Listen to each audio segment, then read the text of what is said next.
Well, you have finally got here. You are listening to the Erskin Music Podcast. Here, by popular demand, we discuss life, culture, Christ, and of course, music. These half-hour broadcasts are perfect for a commute, coffee time, chat, or any other gap in your schedule where you want to put great content.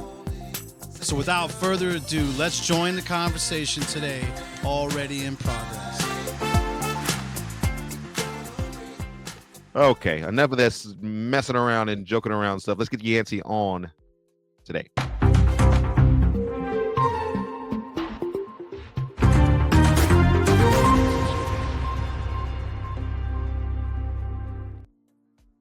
Yancy!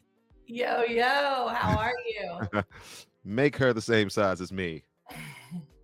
I should say make her bigger than me. Oh my goodness. Good morning to you. Good morning. It wasn't that long ago that I saw you, and then I was seeing you again. I know. We just keep being in the same room. I love that. Can that happen more and more in Virtual 2025? and literal both. Yes. 2025, 2026, if the Lord tarry, 2027. That's a lot of fun. And so for those of you who are joining us today, I'm referring to the fact that Yancy and I got a chance to do some studio work yesterday because she's working on a new single. I didn't know if you wanted to say anything about that, but we got a lot of stuff to cover at some point. Yeah. Definitely this spring have a version of That's My King on its way, the great song that CeCe Winans has recorded and taken to the top. And so kind of putting my own spin on it and getting that ready for a bunch of kids and families and churches to be able to use in their children's ministries, and pumped to make this version available in April is the plan. So okay. Tuned. I feel like that's kind of like building a house, right? You set the foundation up and you have, all the people who are involved in it, and you're hoping that it'll get done. And then there's often so many factors that are out of your control that you have to just wait on the Lord and wait for the Lord to arrange the thing. How is that as an artist? I know that there's some artists who are watching this today, but that whole process of having to work through several different distributors and people who are editors before something can come out. Yeah, I mean, I don't know. You gotta just have some patience and have some real deadlines and have some fake deadlines along the way, and hope that the two things work together.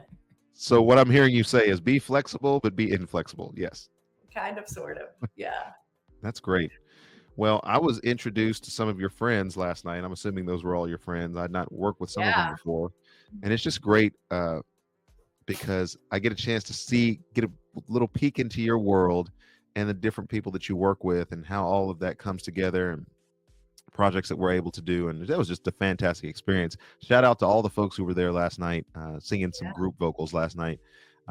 Just some tremendous people. And I wanted to say that because, there's any number of expose pieces that are out there about how bad things in the music industry are. And certainly you can find darkness if you want to find darkness, but there's also a lot of light. And those were some wonderful people that I got a chance to work with last night. So kudos to all of your team, and thanks for including me in that. Of course. Thanks for always saying yes when we call and text you. Well, that certainly gives a sense of why people enjoy this show. Very engaging, very heartfelt. We will return to the conversation in a few moments, but first, let's thank our sponsors, Life Action Ministries, Fellowship of Christian Athletes, and you for all your awesome support. And Holt International. Thanks so much to our partners who make such a difference. Thanks, Jason. Hi, I'm Dawn. And I'm Steve of Dawn and Steve Plus. We're a podcast, and if you've not checked it out, hope you'll do that. You can visit our website. It is dawnandsteveplus.com, or you can find us wherever you get your podcasts. We do hope that you'll be able to join us, even as you continue to follow Erskin Music. Erskin does such a great job of bringing out topics. They're not all easy. Right. I love that he'll tackle just about any topic. He will tackle any topic and invite you to the conversation, which is always a plus because learning the art of conversation, well, it's much needed. It certainly is. And he does a great job with those conversations. So, Erskin, thanks for doing that. Thanks for tackling those tough topics. And thanks for listening to the Erskin Music Show. All right, let's get back to the show. This is where it gets good. Well, it's funny because I got a text message. This is like being called to the principal's office. I'm signed to an acting and modeling agency here in town, and my agent didn't know texted this me. about you. Oh, you didn't know that? Oh yeah. No. Well, I'll just give a quick shout out. Advantage Talent, Misty Griggs, fantastic Is that how agent. you got your job in Toby Mac's video? That is indeed how I got the job in Toby Mac's video. Oh It had my nothing to do with music whatsoever, but my agent Okay. knew that I was involved somewhere in the Christian music industry, and she's like, "Hey, this guy Toby Mac, I don't know, you might know who he is, has this video. Do you want to go to it?" And I'm like, "Yes."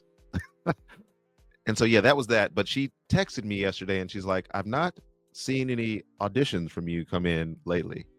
And I told her, I'm looking at the things that are coming in, and because I'm traveling for half the month, like I can either audition and not actually shoot the videos, or I'm just missed the whole thing entirely. And so she's like, "Okay, well, all right." So I've not actually done anything. I've not actually recorded anything professionally for the last year because I'm traveling so much. So the fact that you asked at a time when I actually was able to come, and I think that it just happened to fall in place the last several times for us to be able to work together. So that's a blessing in and of itself that I'm able to work with you, and the schedule just happens providentially that I was in town.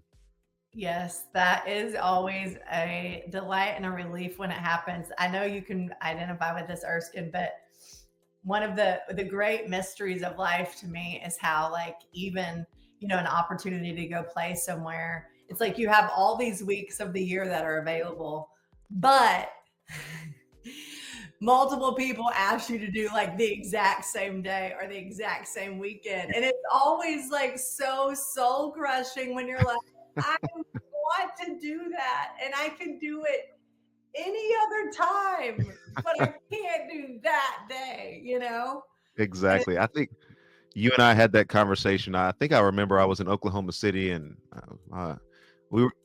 Whenever I call you, if I'm in a particular city, you've been there before, and so I think I was asking some recommendations for places to eat and, hangout spots and different things.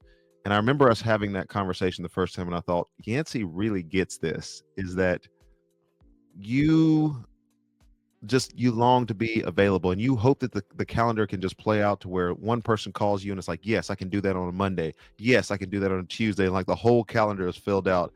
But to your point, Yancy, so many times it's been like, hey, Thursday at 2:00, we need you to do this. And it's like 6 calls Thursday at 2:00. What are you doing Thursday at 2:00?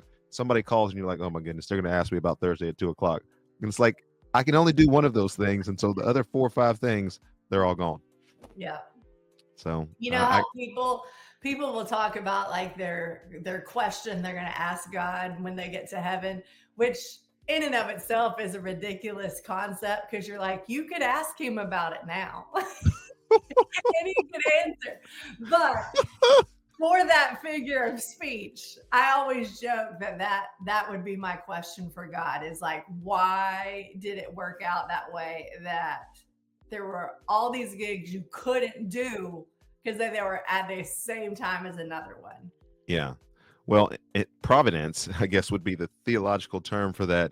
But as I think about that, that helps me tremendously when I'm talking with other artists and when I'm sharing different things about, why did you book what you booked, and why did you go where you went? And I'm thinking, because that was the only open door. That was the only thing that fit in that slot, in that time, in that place. And so it was pretty easy to figure out the direction and movement of God, because no, can't do it, can do it. Okay, there we go. That's fair. And so that has helped tremendously over the years. I got in the corner of the screen, the icon never gives up. Probably should say a word about that. We worked collaboratively together on that. And that has been fantastic. Every once in a while, as I'm singing through that song, I'll hear little background vocals there. And I'm like, oh yeah, there's my girl. There's my girl. So fun. So fun. Yes. I remember that day well, writing the song and getting to come back and work on it with you. And I think along the way you sent me like a little video of you like testing it out somewhere on the road as Oh, well. yeah, that's what At a happens. church. That's So what happens. We good. write these songs, and I don't feel like I have mastery of the song or command of the song until I play it live in front of an audience, and Mhm. then kind of sit back and engage with the audience's responses. And I was on tour with Josh Schneider a few weeks ago in January, and we played that song. And one of the stops that we were at in Savannah, Georgia, a lady comes up and she's like, the entire night, that was my favorite song. And we had kind of teamed up on it together. And so they were helping out with part of the song, and we were just having a good time on stage. And a Yeah. lady came up and she's like, that was my favorite song of the entire evening. And I'm like, oh, we're trending in the right direction. Cool. I like that. And so really appreciate that. Well, we got you on today, and I don't want to waste your time because I want to jump into the Stained Glass Kids and what's going Mhm. on with that. And so without further ado, well, breaking news, Yancy is on the show today, and we're going to talk in just a few moments about Stained Glass Kids, her newest project podcast that's out. I listened to some of it last night, and you guys are going to enjoy the concepts behind this, and I think it's really going to reach and show you guys another side of Yancy. Coming back in just a few moments.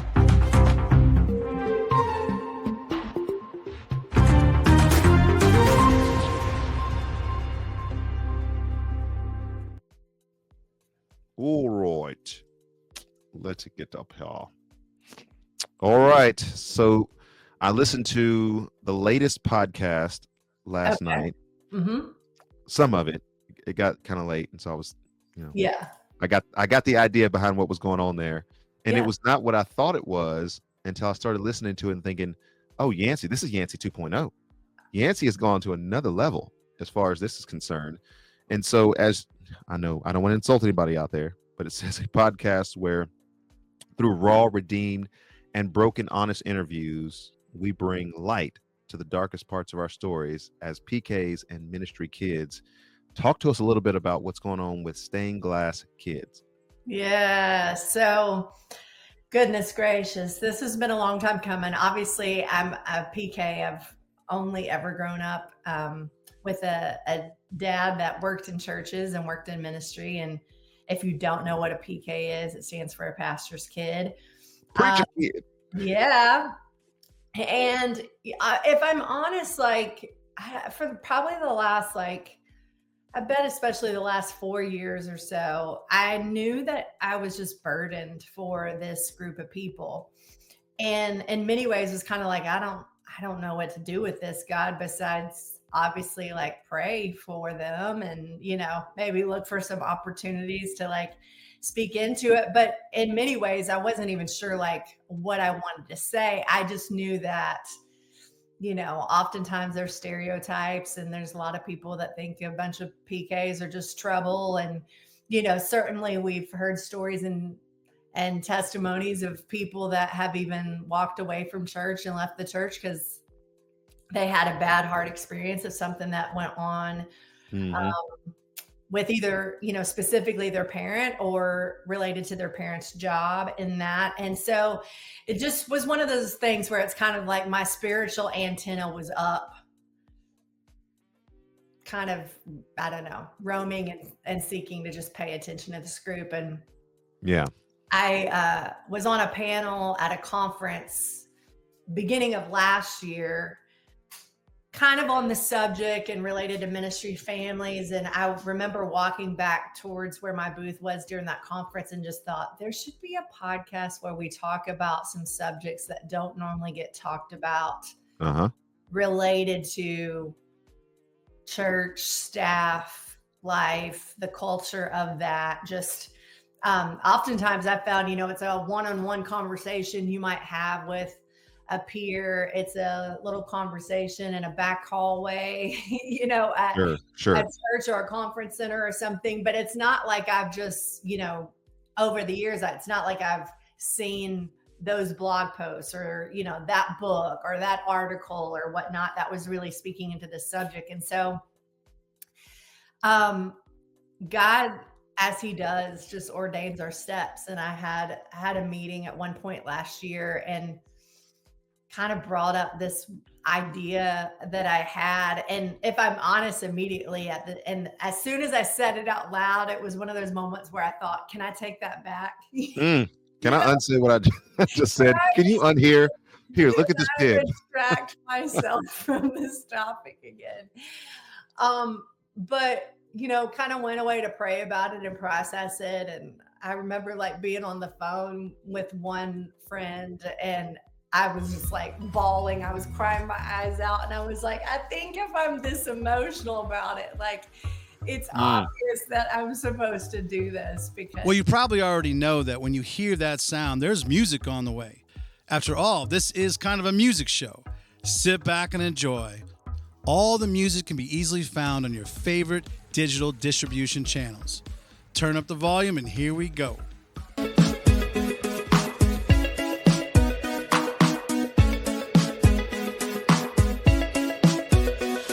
were made in the image of God.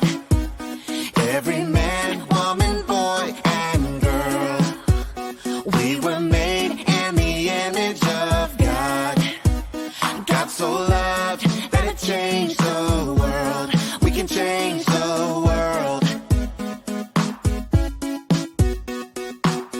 In the beginning, when God made people, He made a boy, He made a girl, gave us dominion over creation, told us to go into all the world. We were made in the image of God.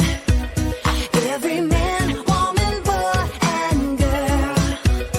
We were made in the image of God.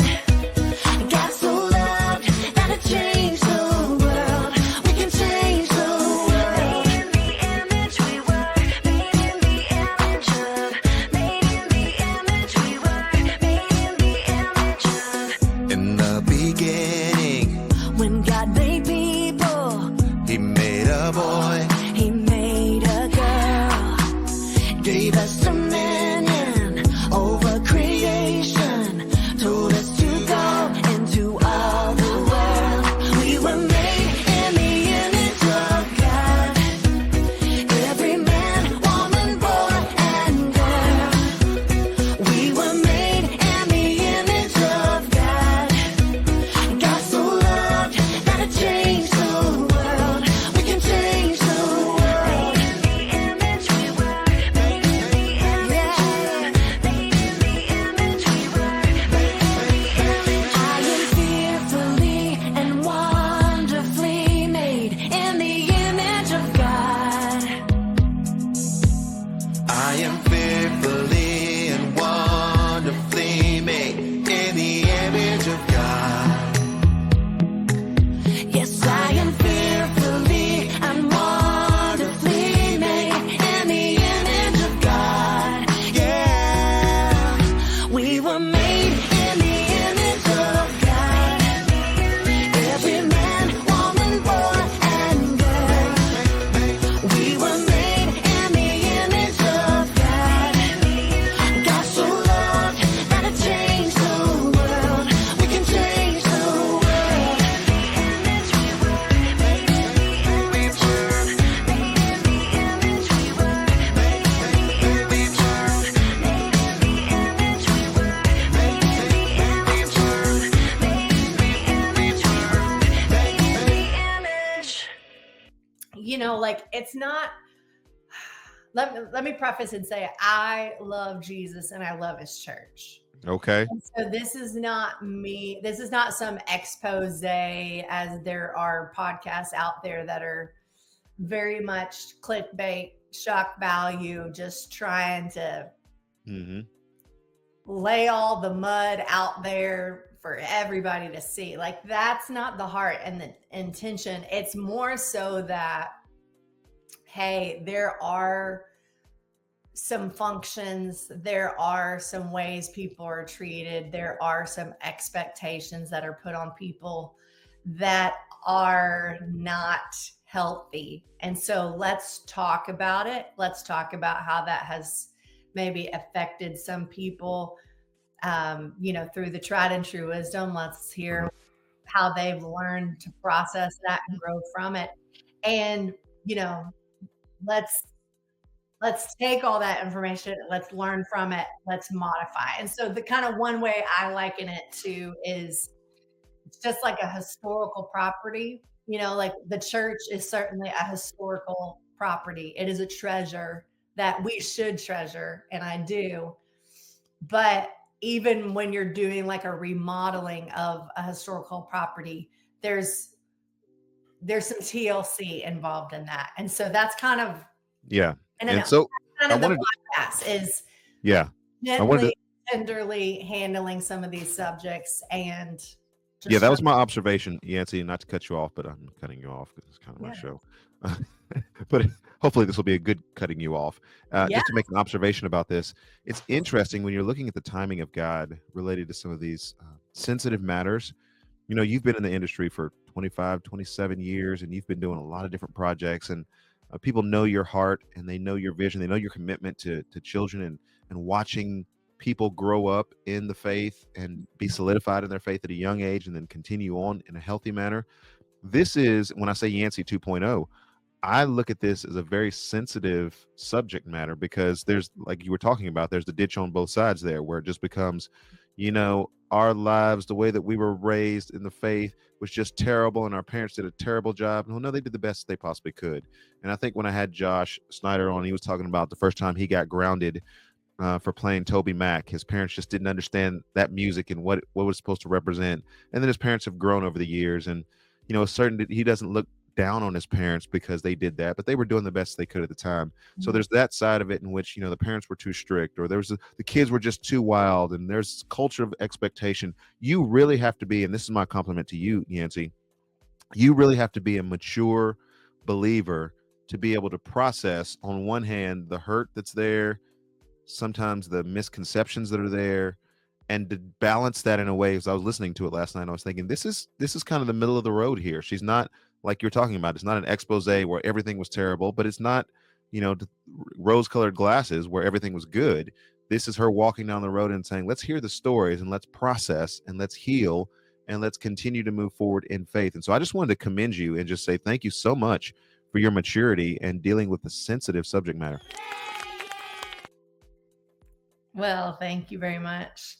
I think when all is said and done, this will be one of my life's greatest honors, is having these conversations. I think it's really twofold. I think on one hand, I want a bunch of PKs and ministry kids out there to just be able to see themselves in some other people's stories and realize like they're not alone. It's not just them. I think many times they can see themselves in someone else's story. And then at the same time, often I think they'll realize, okay, something they experienced, there's other people out there that have experienced something 10 times worse. And so like they actually could like have a little bit about their own story. Yeah. And then on the flip side of that, I really want pastors, executive pastors, any ministry leaders that are out there running departments in a church, I want them listening to this, because I feel like there's so much that can be learned so they can make some, minor changes in how they lead their staff, or expectations they have for their team, or just even little things about how often discipleship maybe gets overlooked in some of those pastors' kids because they just kind of think like, oh, okay, well, your family's on payroll, or your dad is this person, you're fine, you're not struggling with this. And I'm one of the things I'm hearing is like, many times they're kind of skipped over rather than leaning into that and really investing in those kids as well as anybody else in the youth group, This is interesting, Yancy, because I'm glad that you said that. I was having a conversation with a student from Belmont the other day. We went out, grabbed coffee, and, just checking in with the young students, and, very promising music careers in front of them. And they were talking about, the size of church and the type of church they want to go to, place where they could use their skills. And I started referring to that, and they made a comment about discipleship. And I said, correct me if I'm wrong, this may have changed because I'm not necessarily in your same age demographic or in the school mentality, but people who are at, certain size church, when they're in production, they're pretty much not a part of the church, as I understand. You don't go to the same discipleship meetings. You're not in the same Bible studies. In fact, when this student was helping me out to do something, they were running the production and they were adjusting, various things before my performance, but they were not a part of the Bible study and the different things that we were doing backstage, prayer and all those different things. And I was like, there's a subculture that exists within a subculture, and it can be preachers' kids. It can be musicians, oftentimes are overlooked. Artists sometimes are overlooked because, you come into the church and then your expectations are different than everybody else that comes to the church. And so I think that that's good of you, Yancy, to have an eye out to say, wait a minute, there's some gaps in this thing. There's some people who are getting overlooked. And if we're going to talk about discipleship, we want to make sure that that is in a healthy manner, flourishing among all of God's people. Yeah. It's just like anything. Oftentimes with the best of intentions, you still end up with some blinders on your eyes. And so I think these conversations are just really, bringing to light some issues that maybe you just haven't paused to process before and think through. And as soon as you hear somebody say it out loud, you can put it through your own context and your own situation and kind of realize like, oh yeah, these are little things I can do. This is me just intentionally having an extra conversation with that stuff. We have come to the end of this episode. Don't miss a final word from Erskin. Okay, ladies and gentlemen, thank you so much for being a part of the Erskin Music Podcast experience. To all of our guests that come on the show and for all of our sponsors, thank you guys so much for being a part of it. And for you who listen to the show, you and I, we make this thing happen by simply being kind to one another in the comment section and then going as followers of Christ and living this thing out. If anybody needs more information, erskinmusic.com is where you start, and then all the nonsense starts, all the social media that's out there. But let's go live it out. See you guys very soon.